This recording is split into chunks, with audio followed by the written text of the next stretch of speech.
Sit on your bed one day and ask yourself, what remarkably stupid things am I doing on a regular basis to absolutely screw up my life?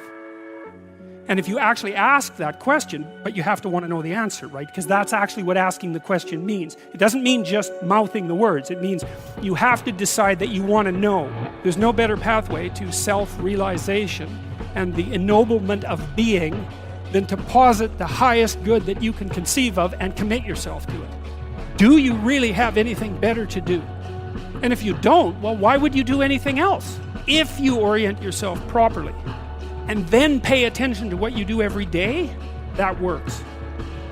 I actually think that that's in accordance with what we have come to understand about human perception, because what happens is that the world shifts itself around your aim.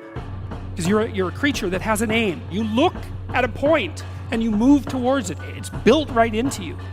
And so you have an aim. Well, let's say your aim is the highest possible aim. Well then, so that sets up the world around you. It organizes all of your perceptions. It organizes what you see and you don't see. It organizes your emotions and your motivations.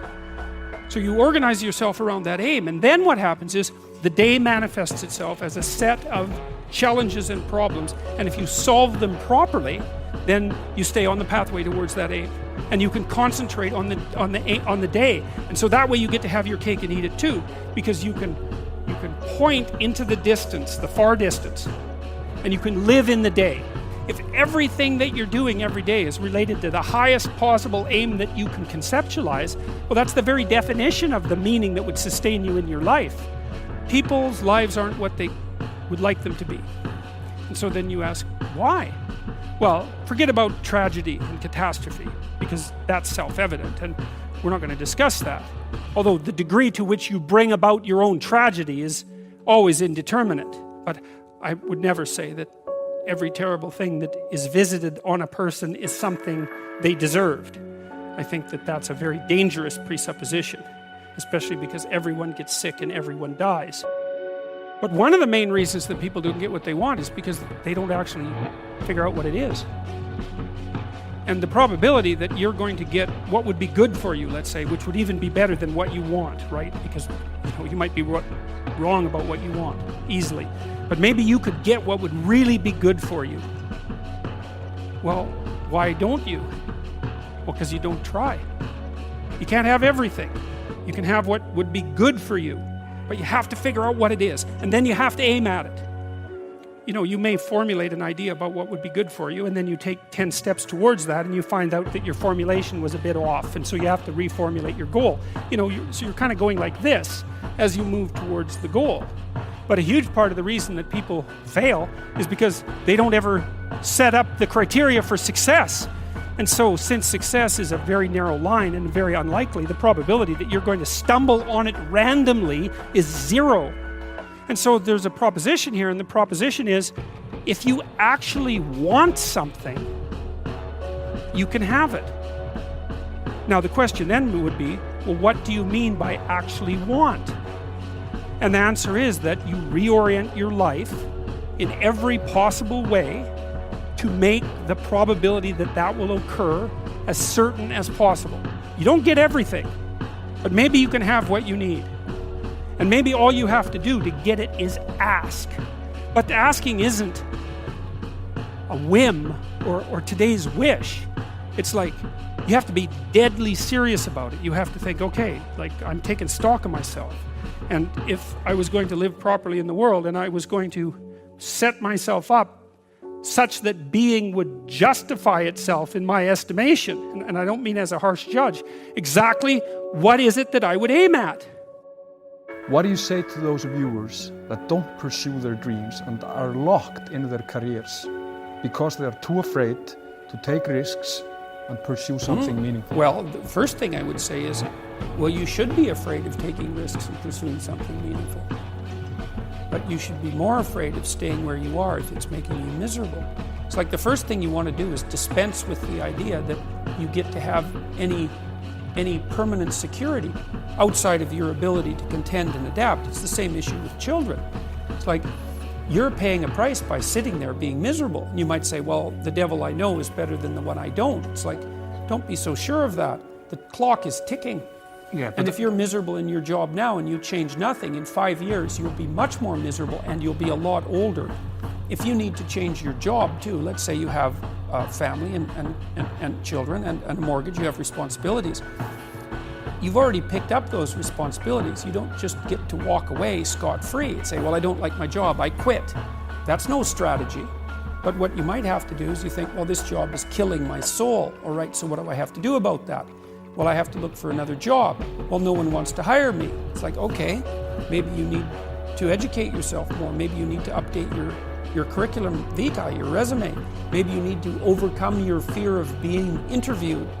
Maybe you need to sharpen your social skills. Like, you have to think about these things strategically. If you're going to switch careers, you have to do it like an intelligent, responsible person.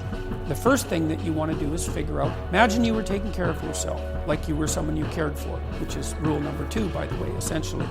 Then you should figure out, well, if you could have what you needed and wanted, what would it be? What sort of friends would you have? What would your family relationships look like? How would you conduct yourself with your children? How would you educate yourself?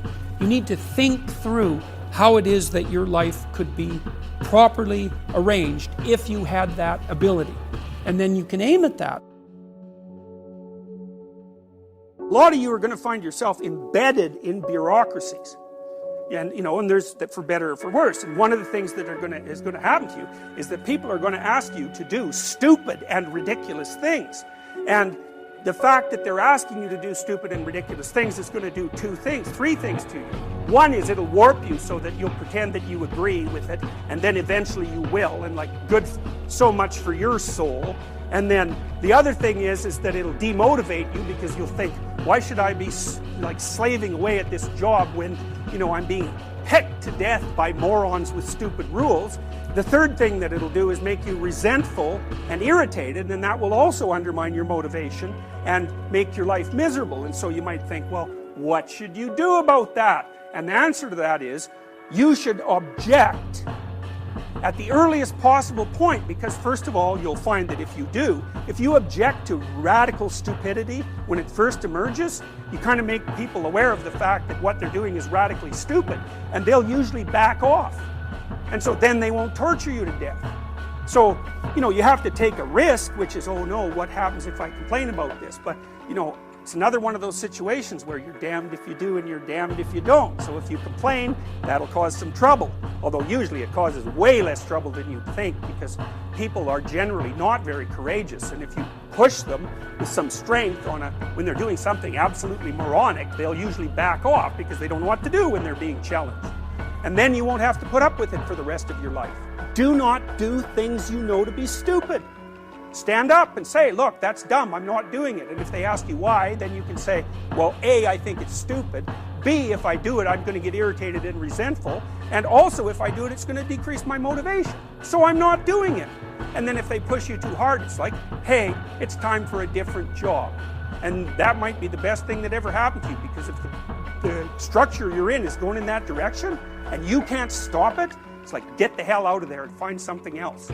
So it's not that hard to find a job when you already have a job. That's another thing to keep in mind too. Whenever you're working, and you will be, especially in the world of today where jobs are relatively uncertain, you should always have an escape route planned. And it should be active, because if you don't have an escape route and you can't get away, you can't say no. And if you can't say no, you can't bargain. And if you can't bargain, you're a slave. So that's how the world is set out at the moment. It's probably always been like that, but it's something that you really need to know, because you got to watch. If your being is objecting to something that someone is forcing you to do, maybe you're right. Maybe you shouldn't be doing it. And lots of people end up living meaningless lives.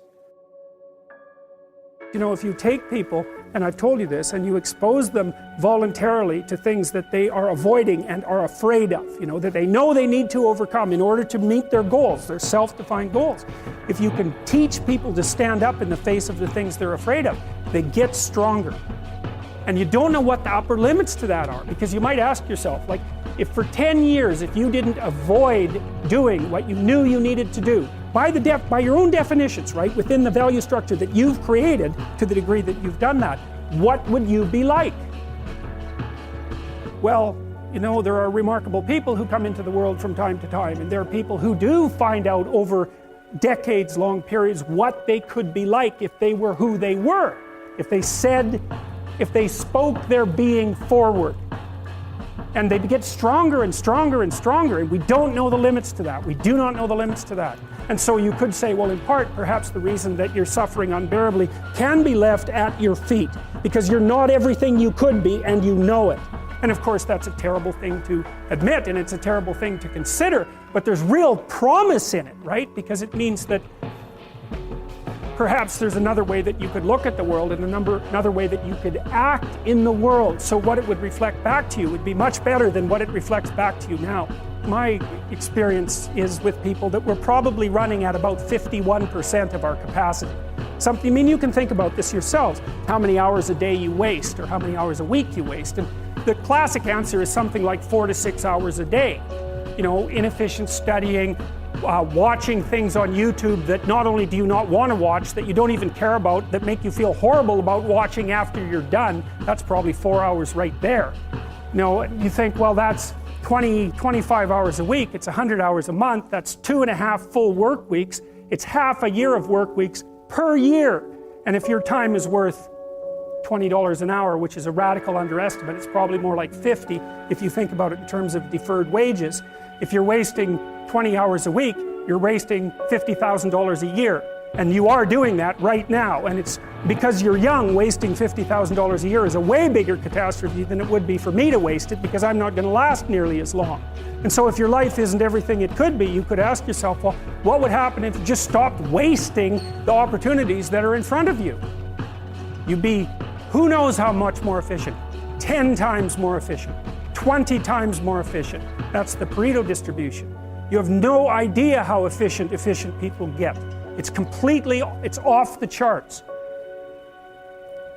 Well, and if we all got our act together collectively and stopped making things worse, because that's another thing people do all the time, not only do they not do what they should to make things better, they actively attempt to make things worse because they're spiteful or resentful or arrogant or deceitful or homicidal or genocidal, or all of those things all bundled together in an absolutely pathological package.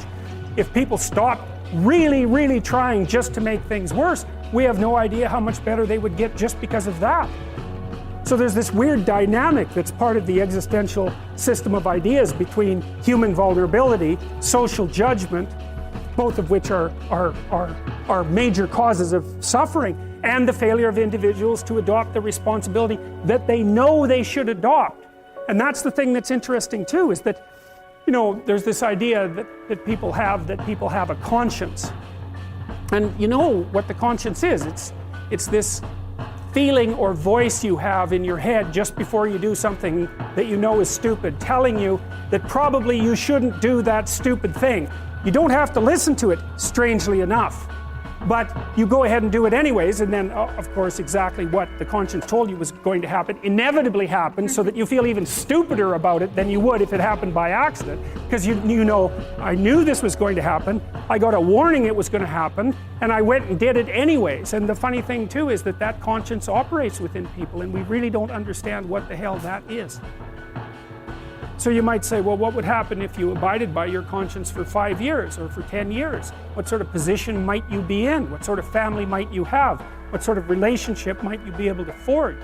And you can be bloody sure that a relationship that's forged on the basis of who you actually are is going to be a lot stronger and more welcome than one that's forged on the basis of who you aren't. Now, of course, that means that the person you're with has to deal with the full force of you in all your ability and your catastrophe, and that's a very, very difficult thing to negotiate. But if you do negotiate it, well, at least you have something, you have somewhere solid to stand, and you have somewhere to live, you have a real life. And it's a great basis upon which to bring children into the world, for example, because you can have an actual relationship with them instead of torturing them half to death, which is what happens in a tremendously large minority of cases.